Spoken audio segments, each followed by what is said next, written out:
안녕하세요. 소박한 대강부 인사드립니다. 오늘 할 내용은 이전에 했던 원론편 머신러닝용 그래픽카드 엔비디아에 대안은 없는가에 이어서 실전편을 얘기 드리려고 하고요. 이제 이 영상은 웹페이지에 있는 내용을 부연 설명하는 형태로 되어 있거든요. 그러니까 원하신다면 이 웹페이지 들어와서 이제 뭐 참고 자료라든가 이런 세부 사항들을 더 확인해 볼 수 있겠죠. 그래서 오늘 검증할 내용은 이제 개인이 머신러닝 하려면 필히 엔비디아 그래픽카드를 써야 한다는데 실제로는 어떨까에 대한 내용이고요. 텐서플로우를 이용해서 그래픽카드를 붙여본다면 성능은 어떻게 나올지, 텐서플로우와 각 그래픽카드의 통합 및 이용 편의성은 에 대한 이제 어느 정도의 자료를 제시하려고 하고요. 그 다음에 각 그래픽 카드라고 해봤자 이제 인텔을 제외하면 남는 게 AMD밖에 없기 때문에 이제 엔비디아와 AMD를 비교하는 형태가 되겠죠. 이렇게. 그래서 여기 이제 후보로 이제 비교해 볼 그래픽 카드는 엔비디아의 3060 Ti, 그 다음에 AMD의 RX 6700XT와 6800인데요. 여기 두 개의 후보를 가지게 된 이유를 우선은 가면서 밑에서 설명을 드리겠습니다. 그래서 이제 사전 지식에 대해서 우선 간단하게 언급드릴 게 있는데요. 이제 AMD 그래픽 카드의 아키텍처와 라이브러리 간의 호환표. 그러니까 이제 조합이죠. 어떤 아키텍처 그래픽 카드와 어떤 라이브러리 간의 이제 호환이 공식적으로 지원되는지에 대한 얘기고요.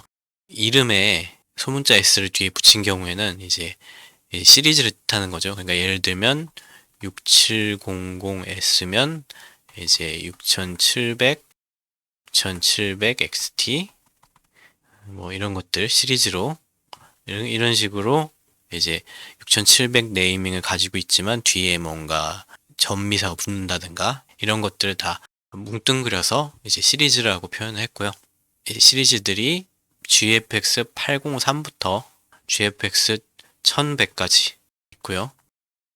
GFX 803이 뭐 470, 480, 뭐 570, 580 이런 애들이 이제 여기 들어간다는 거죠. 그 다음에 이제 쭉 가다가 이제 5700, 5600, 그 다음에 요 뒤로 6900, 6800, 그 다음에 요 뒤로 이제 GFX 1031이 6700, 6600 이런 것들이죠. XT 포함해서. 그 다음에 마지막으로 최근에 발매된 7900 XTX와 7900 XT 이렇게까지 해서 GFX 1100 이렇게 표현이 되어 있고요. 그 다음에 이제 주요 라이브러리를 설명드릴 건데 여기 ROCM부터 MI 오픈 힙까지 여기가 라이브러리고요. 특히나 이제 ROCM은 사실 라이브러리 하나라고 보기엔 어렵고 라이브러리의 묶음이라고 볼 수 있고요. 그렇기 때문에 이제 밑에 있는 통합된 라이브러리들의 이제 교집합이 ROCM의 호환표가 된다고 할 수 있겠네요. 여기서 중요한 거는 이제 ROC 플러스 이게 이제 선형대수 라이브러리거든요. 이 ROC 플러스가 지원되냐 안 되냐가 우리가 지금 하려고 하는 테스트의 가장 중요한 호환 요인이 되는 거고, 그래서 이거를 조금 중요하게 생각해 주셨으면 좋을 것 같아요. 그 다음에 이제 프레임워크에 대해서는 우선 텐서플로우나 파이토치나 똑같은 AMD 그래픽카드 지원 호환표를 가지고 있는데 GFX 1030에 대해서는 텐서플로우와 파이토치가 공식적으로 지원을 하고 있고, 이 그래픽카드들은 위에 언급된 것처럼 6900, 6800, 6800XT, 6900XT 이런 그래픽카드가 되겠죠. 그래서 이제 공식적으로는 6800과 6900 시리즈를 지원한다. 텐서플로우와 파이토치에서. 근데 이제 한 가지 이제 조금 신경 써볼 만한 거는 이전 버전에서 지원했던 이제 GFX 803 요 파트가 지금 우선은 공식적으로는 지원이 안 되는 걸로 돼 있어요. 그래서 요 부분을 조금 주의해야 할 필요가 있고요. 그래서 이제 정리를 하면 이렇습니다. 만약에 AMD 그래픽 카드가 ROCm과 텐서플로우 둘 다 호환되면 그러면 이제 여기 체크가 둘 다 있다는 거죠.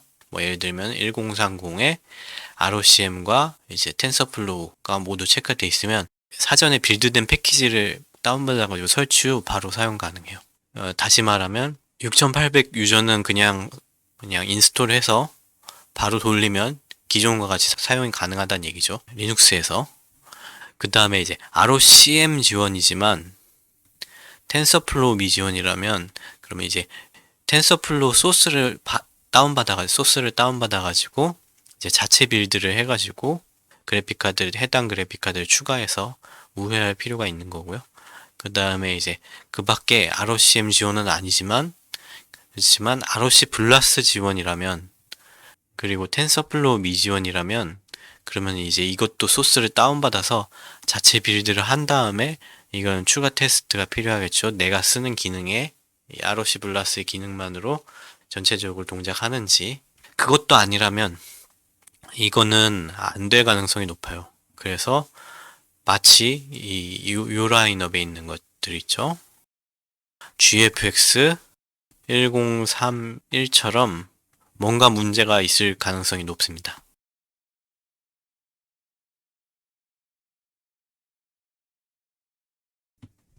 6700XT 대신에 6800을 가져온 이유는 이제 아까 얘기 드린 것처럼 ROC 플러스 미지원 대상이기 때문에 이제 우회 방법을 사용해서 한번 해봤어요.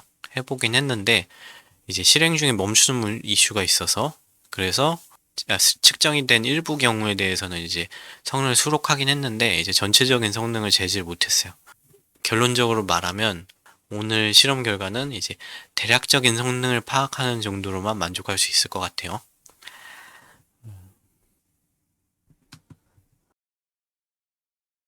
테스트할 내용을 이제 설명을 드리면요. Modified List 데이터셋이라는 게 있고 이게 실제로 무슨 데이터셋이냐면 이미지 데이터셋인데 이제 흑백으로 된 손글씨를 가지고 있는 이미지 데이터셋이고요. 그 다음에 이제 6만 개의 학습 데이터 그리고 1만 개의 테스트 데이터를 가지고 있어요. 그리고 하나의 글자는 이제 28 곱하기 28 격자에 이제 정사각형 격자에 이제 784개의 픽셀 값을 가지고 있고요. 예를 들면 얘는 0이라고 라벨이 돼 있고 얘는 9라고 라벨이 돼 있는 거죠. 그래서 이미지를 주고 이게 0인지 9인지 1인지 뭐 3인지 이런 것들을 판단하는 모델을 만들기 위한 데이터셋이라고 생각하시면 되고요. 인공신경망, 실제 그럼 데이터셋을 가지고 만들려는 인공신경망에 대해서 간단하게 설명드리면 인공신경망 모델의 입력과 출력이 있겠죠. 입력에 해당하는 부분은 이제 28 by 28에 이제 픽셀 값이 이렇게 들어오는 거고요. 여기다가 예를 들면 3이라는 값이 써져 있으면 이제 28 by 28로 이렇게 격자가 이렇게 있겠죠. 뭐 이런 식으로. 그래서 여기서 이제 0,0의 픽셀 값, 그 다음에 뭐 0,1의 픽셀 값, 그 다음에 27 by 26 픽셀 값, 그 다음에 27 by 27 픽셀 값. 이런 식으로 이제 784개의 입력이 있고, 그 다음 출력으로 이 이미지가 0일 확률부터 뭐 9일 확률까지 10가지 확률 값이 나오는 거죠. 그래서 이 안에 이제 물음표로 되어 있는 부분에 단순 직렬 모델을 썼고 시퀀셜 모델을 썼고 그렇기 때문에 이제 여기 레이어가 이렇게 배치되어 있으면 이 레이어의 유닛 수가 이제 너비가 되고요. 이게 레이어의 너비가 되고 그 다음에 레이어의 깊이는 이제 레이어를 몇 개 썼는가 이렇게 되겠죠. 그래서 이제 레이어의 너비와 레이어의 깊이가 클수록 이제 더 복잡한 모델이 되고, 그다음에 학습하는데 더 부하가 크겠죠. 그다음에 측정값은 학습 시간, 동일한 파라미터와 동일한 데이터셋을 가지고 학습하는데 걸리는 시간을 측정한 거.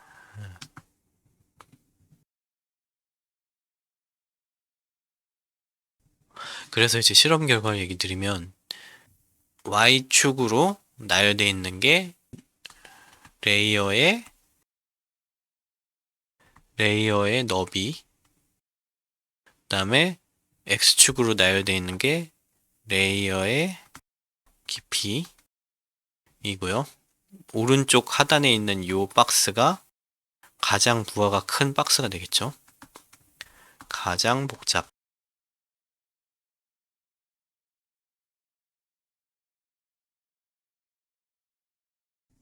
그래서 이제 전체적인 결과를 조금 간단하게 결과를 요약해서 해석드리자면, 이제 6700XT는 작은 부하에서는 우선 동작을 하는데, 부하가 커지면 커질수록, 모델이 복잡해지면 복잡해질수록 자꾸 실행이 안 끝나는 문제가 발생을 해서, 그래서 이제 이 5가지 결과에 대해서만 제가 얘기를 드릴 수 있었고요.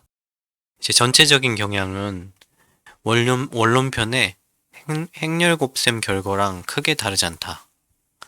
그래서 그때 이제 어느 정도 결론이랑 비슷한 게, 이제 행렬 사이즈가 크지 않을 때 2048 이하일 때는 이제 6800이 3060 Ti보다 근소하게 빨라요.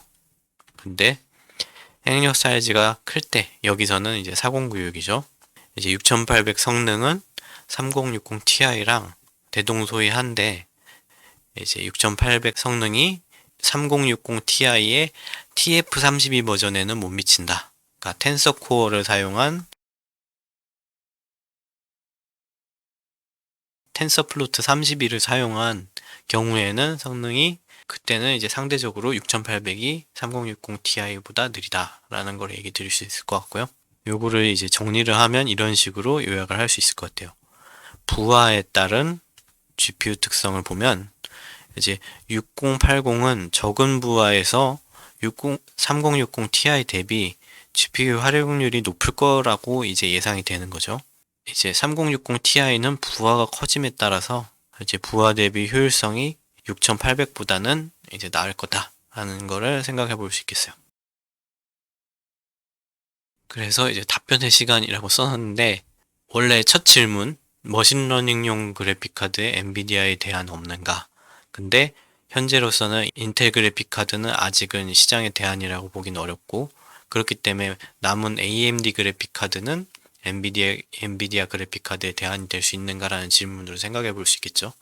근데 이제 AMD 그래픽카드를 기준으로 생각해 볼 때, 이제 특정한 경우에 오히려 유리할 수도 있다고 생각을 해요. 왜냐면 이제 우리가 모델을 만들 때 어느 정도 문제와 어느 정도 데이터셋에 따라서 모델 구성에 이제 한계 크기가 있을 수 있거든요. 그러니까 마냥 이제 복잡하게 모델을 만든다고 해서 이제 항상 이제 결과가 좋게 나오는 게 아니고 어느 정도 이제 한계에 다다를 거거든요. 그래서 이제 그 한계 크기가 이제 AMD 그래픽카드가 유리한 상대적으로 적은 부하의 학습 모델을 만드는 경우에 잘 어울린다면, 그러면은 충분히 성능상으로도 대안이 될 수 있다라는 얘기 드리는 거고요. 그리고 두 번째로, 학습 데이터를 이제 GPU 램에다가 전부 올릴 수 있을 때 이제 중간에 계속 패치하고 또 다시 똑같은 데이터를 다음번에 또 다시 패치하고 다음 리포치해서 이런 것들을 줄일 수 있기 때문에 이제 장치로 카피하는 오버헤드가 적을 수 있다. 그리고 이제 같은 등급의 그래픽 카드를 비교하면 AMD 그래픽 카드가 엔비디아 그래픽 카드보다 GPU VRAM이 많은 경우가 많아서, 그래서 이런 식으로 약간 좀 더 유리한 점도 있다는 거 얘기 드리고 싶고요. 근데 이걸 이제 뒤집어 말하면, 그냥 특수한 경우가 아닌 일반적인 경우에 엔비디아 그래픽 카드가 낫다고 볼 수 있겠네요. 새로운 데이터셋으로 처음부터 모델을 구성한다고 한다면 그때 이제 모델의 레이아웃을 변경해 가면서 튜닝을 해야 될 거잖아요. 그때부터 모든 실험을 일반적으로 다 진행할 때를 고려하면, 그러면은 엔비디아 그래픽 카드가 일반적으로 이용하기 용이한 형태의 그래픽카드라고 할 수 있겠네요. 그리고 뭐 아까 얘기 드린 VRAM도 거꾸로 얘기하면 이렇게 되는 거죠. 데이터 크기가 너무 커서 GPU VRAM에 이제 학습 데이터를 담을 수 없으면, 그래서 일반적인 경우에는 엔비디아 그래픽 카드가 낫다 라고 얘기할 수 있겠네요. 한 가지만 더 얘기 드리면 6700XT 실행 불가 이슈에 대한 얘기를 하나 더 드리면, 이제 원인을 좀 생각을 해봤어요. 한 세 가지 정도로 원인을 추려봤는데, 원래 그렇게 설계가 되어 있을 가능성, 그러니까 미지원 설계라는 거죠. 그래서 이렇게 주장할 수 있는 근거는 뭐 ROCm에 해당하는 어떤 라이브러리도 이제 GFX 1032를 지원하지 않아요. 그렇기 때문에 이거는 그냥 의도된 거다라고 생각해 볼 수 있겠죠. 그 다음에 이제 AMD 런타임 컴파일러 버그일 가능성. 이게 뭔 얘기냐면, 이제 CL 블라스트라는 라이브러리가 있는데, 이것도 이제 일종의 선형대수 라이브러리죠. 근데 여기 이제 노은 이슈란에 보면 AMD 런타임 컴파일러를 썼을 때 특정 파라미터에서 무한 루프에 빠지는 문제가 있었다라는 얘기를 했어요. AMD 내에서 픽스를 안 했다면 여전히 문제가 있을 거고, 근데 AMD 내에서 픽스를 했다면 이제 특정 아키텍처는 지원하지 않을 거니까 거기는 그냥 고려하지 않았을 수도 있겠죠. 뭐 이런 가능성이 있고, 이제 세 번째는 그냥 실험에 사용한 6700XT가 하드웨어 문제가 있을 수도 있다라는 그냥 생각을 해봤어요. 근데 이걸 테스트하려면 이제 정상적으로 동작할 것으로 생각되는 다른 6700XT를 구해와야겠죠. 근데 제가 그 정도의 금전적 여유는 없기 때문에 이건 생략했어요. 그래서 이 정도의 세 가지 원인을 생각해 볼 수 있다. 참 아쉽죠. 갑자기 이렇게 지원을 끊으면. 그래서 이 내용을 통해서 이렇게 권장드릴 수 있을 것 같아요. 6800 이상의 그래픽 카드를 가지고 있을 때 이제 머신러닝용으로 사용하길 권장드린다.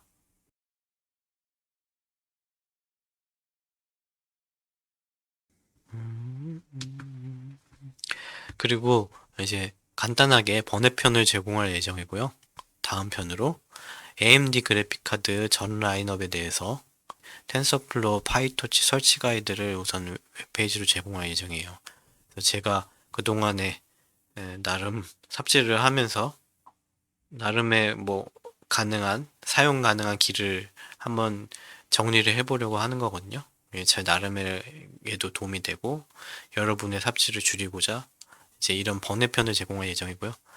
예를 들면은 470부터 6900까지 우리가 어떻게 텐서플로우를 설치할 수 있을지, 그 다음에 그래픽 카드를 호환 리스트를 어떻게 변경할지, 우선은 이제 실행이 가능한 형태로 이제 어떻게 설치할 수 있을지에 대한 가이드를 제공하려고 합니다. 그래서 필요가 있는 분들한테는 도움이 되지 않을까 싶네요.